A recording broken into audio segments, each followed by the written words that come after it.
말씀은 사무엘하 2장 1절로 7절 말씀 어디로 가리까 라는 제목으로 함께 은혜 나누겠습니다. 우리 교회가 속한 대한예수교 장로회 합동측 우리 성남교회에는 목사님들이 담임 목사님들이 153분이 계신데 그 153명 중에 4분이 엄시성을 가지셨어요. 4분이 엄시성을 가졌습니다. 그래서 작년에 영화가 히트한 다음에 굿즈를 물어봤어요. 엄시들이 어떻게 된 거냐 그랬더니 다 본이 다 하나래요. 다 같은 본이고 그 단종의 시신을 수습하고 해를 두려워하여 가지고 각기 뿔뿔이 흩어져서 영월 가까이에도 흩어지고 멀리로도 이곳저곳으로 흩어졌대요. 그래서 왜 그렇게 여러 군데로 흩어졌냐 그랬더니 이쪽을 치면 다른 쪽이라도 살아남아야 되기 때문에 그렇게 했다는 거예요. 그러니까 폐위된 왕의 시신을 수습한 것도 후환이 두려워가지고 그렇게 뿔뿔이 모든 생활터전을 버리고 도망해야 될 정도인데 다윗은 유다의 왕이 되기 바로 전과 바로 후에 한 일이 무슨 일을 했느냐고 하면은 사울 왕의 죽음에 대한 애도를 표하는 일을 한 거예요. 왕이 되고 나서 가장 먼저 한 일이 뭐냐고 하면은 야베스 사람들을 위로한 거예요. 그런데 그것은 야베스만 위로한 것이 아니죠. 야베스 사람들 왜 위로했다고요? 그 길르한 야베스 사람들이 벳산에 방치되어진 사울과 요나단의 죽음을 수습을 해서 자신들이 장례를 잘 드려줬단 말이죠. 그런데 그들을 위로한 것이 왜 그들의 위로만이 되어지지 않느냐 하면은 온 이스라엘 백성들이 왕을 잃은 아픔을 함께 위로한 것이 되는 거예요. 나아가서 다윗 자신이 참으로 이 죽음에 대하여 아파하고 있다는 것을 보여낸 거죠. 그 아픔을 슬픔을 드러낸 것이 바로 길르한 야베스 사람들에 대한 다윗의 처우에 관한 문제라는 거예요. 6절 말씀을 같이 한번 읽어볼까요? 시작. 너희가 이 일을 하였으니 이제 여호와께서 은혜와 진리로 너희에게 베푸시기를 원하고 나도 이 선한 일을 너희에게 갚으리니 아멘. 이 일은 그 사울의 죽음을 수습한 일이에요. 이 일을 너희들이 행하였다 하니 하나님께서 은혜와 진리로 너희들과 함께 할 것이다. 우리는 보통 거기까지만 하죠. 하나님이 은혜 주실 거야. 하나님이 갚아 주실 거야. 하나님께서 복 주실 거야. 여기까지 하잖아요. 그런데 다윗은 거기에 그치지 않아요. 7절 말씀에 의하면은 다윗은 내가 왕이 되었으니 이제 힘 있는 사람이 되었으니 많은 일을 할 수 있는 사람이 되었으니 뭐라고 얘기하냐면은 나도 이 선한 일을 너희에게 갚을 것이다. 다윗이 친히 갚아주리라 이렇게 약속하여 주는 거죠. 길르한 야베스 사람들이 목숨을 걸고 행한 그 일이 그것이 과연 다윗에게도 은혜가 되어져서 다윗이 그것을 갚아주리라 한 그런 말씀으로 나타났다는 것입니다. 다윗이 이렇게 하나님 앞에 길르한 야베스 사람들을 가장 먼저 위로하고 그들의 행한 일을 축복하고 잘했다 하고 갚아주리라고 말하게 되었다는 것은 다윗이 이 온 이스라엘 백성 사람들의 마음을 다윗에게로 돌리는 데 있어서 중요한 역할을 합니다. 사실은 북쪽에는 다른 일들이 일어났어요. 어떤 일들이 일어났냐고 하면은 군대 장관이 나서서 허수아비 왕을 세우고 북쪽에 다시금 사울 왕가의 영광을 꿈꾸는 세력들이 일어났거든요. 그러니까 사실은 야베스를 위로한다고 하면 누가 위로를 해야 돼요? 야베스를 칭찬한다고 하면 누가 칭찬을 해야 돼요? 그들이 해야 되지. 그들이. 후손들이 해야 되고 그 힘을 가진 사람들이 해야 되는데 다윗이 오히려 더 아파하고 다윗이 오히려 더 위로하고 다윗이 또 오히려 그들을 칭찬하는 모습 속에서 과연 하나님의 백성들, 하나님이 기뻐하는 사람들의 아름다운 모습이 나타나게 되어주는 줄 믿으시기를 바랍니다. 다윗은 왕이 되어지는 이런 상황 속에서 어떤 일이 있었는가? 다윗은 스스로 이제 사울이 죽었으니까 어떻게 해야 돼? 내가 이제 왕이 되어서 정권을 잡아야 되겠다. 이런 생각을 가지고 자기의 주장대로 할 수도 있잖아요. 그렇죠? 약속도 하셨죠. 이미 왕도 없어졌죠. 그러니 내 힘대로, 내 능대로, 내 마음대로 하고 싶은 생각이 들겠어요? 안 들겠어요? 여러분들은 안 드는 것 같은데 저는 들 것 같아요. 네? 내가 이제는 왕이 됐잖아요. 내 마음대로 수도도 정하고 내 마음대로 통치도 행하고 싶은 생각이 왜 안 들겠어요? 그런데 다윗은 달랐어요. 우리 1절 말씀을 다시 한번 읽습니다. 시작. 그 후에 다윗이 여호와께 여쭈어 아뢰되 내가 유다 한 성읍으로 올라가리이까 여호와께서 이르시되 올라가라. 다윗이 아뢰되 어디로 가리이까 이르시되 헤브론으로 갈지니라. 아멘. 다윗이 먼저 왕이 되겠다고 선포한 게 아니에요. 다윗이 먼저 야 이제는 나를 따르라 그렇게 한 것이 아니에요. 다윗은 모든 준비가 되어 있음에도 불구하고 무엇부터 했냐고 하면 하나님께 여쭙기부터 한 거예요. 하나님께 여쭈었어요. 여러분들 하나님께 다윗이 여쭈었다고 했는데 우리는 그 여쭙는다는 것의 의미를 우리들이 확실히 알아야 돼요. 다윗은 시편 131편에 보면 뭐라고 얘기하냐면은 하나님을 섬기는 자기의 마음을 젖된 어린아이가 어머님의 품에 있음과 같이 내가 주를 섬긴다 그렇게 얘기했어요. 그러니까 다윗이 하나님께 여쭙고 또 여쭙는 것은 마치 우리 다은이 다정이가 엄마 아빠한테 여쭙는 거랑 똑같아요. 우리들은 어디를 가도요 우리 마음대로 하고요 우리 마음대로 판단하고요 하고 싶은 대로 하잖아요. 그런데 어린아이들은 그렇지 않아요. 어린아이들은 자꾸 묻는 거예요. 귀찮을 정도로 물어요. 반복해서 묻고 여쭙고 하는 거예요. 다윗은 하나님 앞에 자신을 어린아이와 같은 그런 심정으로 하나님 앞에 자신을 세운 거라는 거예요. 하나님 앞에 나를 어린아이처럼 세워서 하나님 앞에 자꾸 여쭙는 거예요.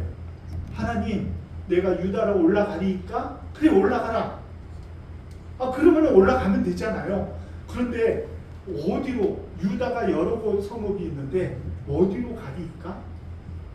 어디로 갔으면 좋겠어요? 하고 또 여쭙는 거예요. 자꾸 여쭙는 거예요. 확인을 받고 싶은 거죠. 네? 그 여쭙는 것은 어떤 은혜가 있느냐 하면은 다윗의 판단에 생각에는 그동안 나의 인생을 이끌어 오신 분이 내 힘과 능력으로 이끌림 받아온 것이 아니라 하나님이 도와주시고 은혜 주시고 역사하여 주심으로 여기까지 왔다는 것을 인정하기 때문에 여쭙는 거예요. 하나님이 여기까지 인도하셨으니 그 인도하신 하나님께 여쭈어야죠. 내가 여기까지 왔고 내가 승리했고 내가 이루었다고 하면은 여쭐 필요가 뭐 있어요? 그런데 다윗은 그의 인생을 돌아보건대 특별히 13년 30세가 되기 이전 특별히 1년 4개월 동안에 그는 철저히 무엇을 배웠느냐고 하면 내 생각 내 계획대로 나아갈 때에는 반드시 문제가 생기고 하나님이 기뻐하지 않는다는 것을 뼈저리게 느끼고 알았던 거예요. 그래서 다윗은 하나님께 늘 여쭙습니다. 어려움의 위기의 순간에도 여쭙고요. 중요한 일들도 여쭙고요. 그리고 당연한 일이라고 할지라도 어떻게 해요? 어린아이처럼 자꾸 여쭙고 하나님께 묻고 하나님의 뜻을 구하고 하나님 앞에 순종하는 다윗의 모습을 저와 여러분들이 본받으시기를 주의 이름으로 축원합니다. 문제는 우리가 여기까지 온 것에 있어서 하나님의 지분이 얼마나 되느냐가 중요한 거예요. 여러분들의 인생을 되돌이켜 보실 때 과연 여러분들이 남긴 그 발자국이 여러분들의 발자국인지 하나님이 우리를 안아 인도하신 우리 주님의 발자국인지가 중요한 거예요.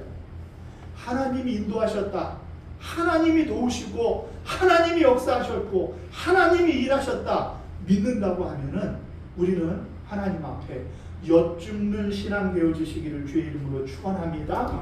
하나님이 여기까지 인도하셨으니 우리는 하나님 앞에 늘 여쭈어야 돼요. 왜냐하면 여기까지 인도하신 주님이 앞으로도 우리의 목자가 되어주시어서 우리를 인도해 주시기를 기대하는 마음으로 여쭙는 거죠. 기대하는 마음. 누구를 기대하는 마음으로요? 하나님을 기대하는 마음으로 여쭙는 거예요.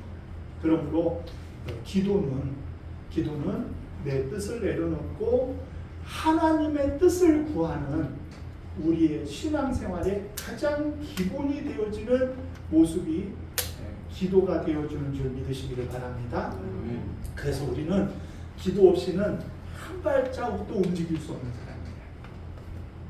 기도 없이는 한 발자국도 움직일 수 없는 연약한 사람이 돼야 돼요. 그래야 우리 주님이 우리를 통하여 아름답게 주님의 선한 역사를 이루어 가실 줄로 믿으시기를 바랍니다. 둘째로 왜 여쭙는 신앙이 다윗의 신앙이 되었는가? 그것은 그가 내 판단보다 하나님의 판단이 늘 옳다는 것을 다윗이 믿고 알았기 때문에 그런 거예요. 여러분, 우리들은 우리들의 인생을 내가 제일 잘한다고 생각해요. 그래서 우리는 내 판단이 가장 결정적인 역할을 한다고 생각을 해요. 그렇죠? 그런데 나보다도 나를 더 잘 아시는 분이 있다고 하면 어떻게 하겠어요? 그러면 우리는 그분을 신뢰하고 의지하고 그분에게 묻고 여쭙는 그런 사람이 되어줄 수 있어요. 다윗은요, 그의 지나온 세월을 돌아볼 때 기도 없이 사는 것은 하나님을 제쳐놓고 내가 사는 것이다, 그렇게 생각을 했기 때문에 그는 하나님 앞에 내 판단보다는 하나님의 판단이 더 확실하다는 것을 알았기 때문에 하나님께 여쭙는 거예요. 다윗이 가야 할 곳이 유다인 것 당연하죠. 그 가운데서도 다윗이 선택할 수 있는 여러 성읍들이 있었지만 하나님이 가장 기뻐하시는 곳, 그곳을 기대하면서 내 판단과 내 생각으로 어떤 성읍을 취하지 아니하고 하나님이 원하시는 성읍을 구한 거예요. 어디로 가리까? 이것이 다윗의 믿음을 보여주는 것이죠. 우리의 판단보다 하나님의 판단이 더 확실히 맞다는 것을 믿을 때에만 할 수 있는 모습이라는 거예요. 그러므로 다윗은요, 자신의 판단보다 하나님의 판단을 기대해서 하나님 앞에 여쭈은 거예요. 하나님, 내 인생의 여러 훈련의 나날 가운데 하나님께서 나에게 허락해 주신 그 길을 갔을 때 나는 형통하고 아름다울 수 있었는데 내 판단으로 갈 때에는 실패할 수밖에 없었지 않습니까? 그러니 하나님 여쭙습니다. 내가 어디로 갔으면 좋겠습니까? 하나님이 어디로 가라 그래요? 헤브론으로 가라 그래요. 헤브론. 그러니 다윗이 묻고 하나님이 응답하신 그곳은 바로 신탁의 장소가 되어지는 거예요. 하나님이 기뻐하시는 장소가 되어지는 것이고 그곳에서 다윗은 7년 반을 통치하게 되어지죠. 유다를 통치하게 되어지죠. 그리고 나서 예루살렘으로 올라가서 32년 반을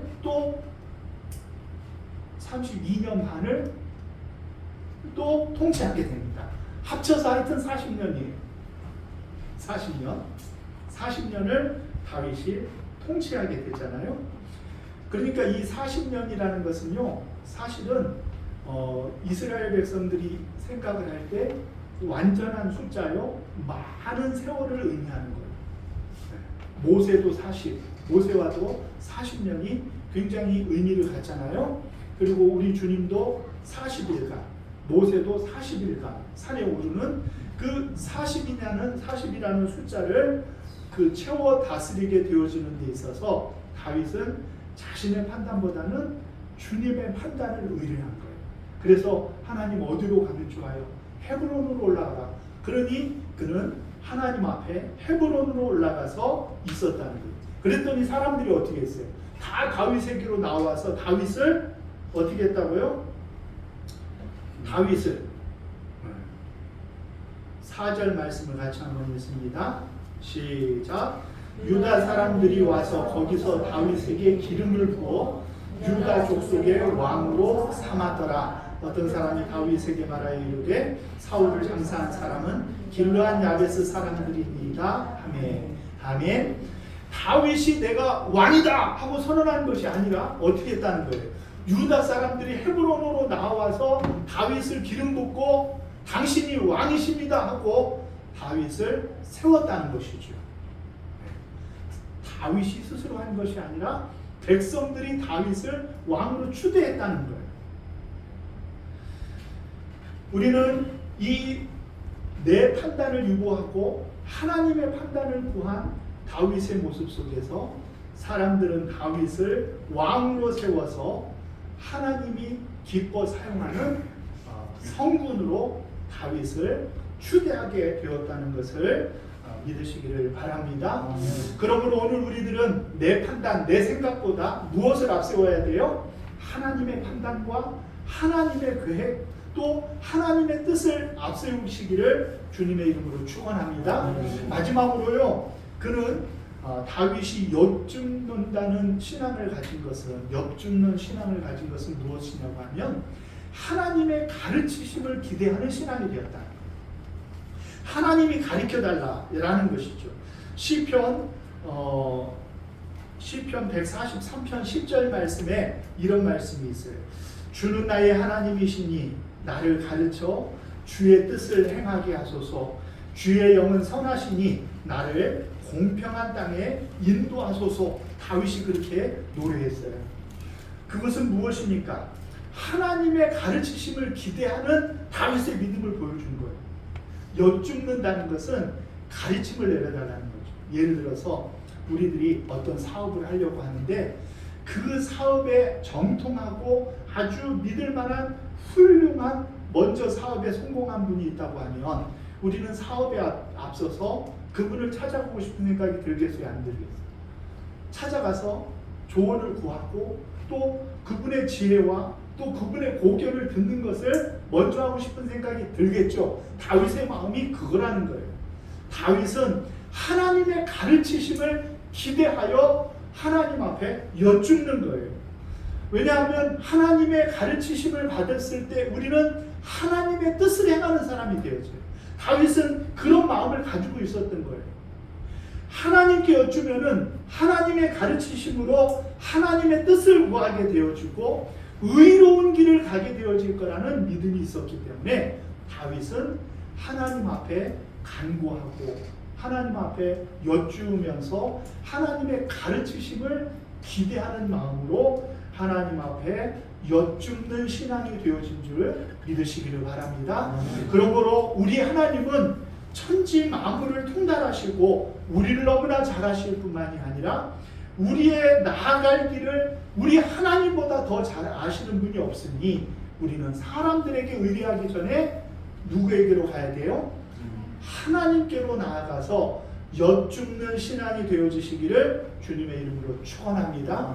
우리 옆에 사람들한테 목사님 말만은 들어서는 안 되니까 여쭙는 신앙이 됩시다 하고 서로 권면하시기 바랍니다. 여쭙는 것이 중요한 거예요. 하나님 앞에 자꾸 여쭈어야 돼요. 그래야 하나님의 뜻도 알게 되어지고 하나님의 의로운 길도 알게 되어지고 하나님이 기뻐하시는 길도 우리가 나아갈 수 있게 되어질 줄 믿으시기를 바랍니다.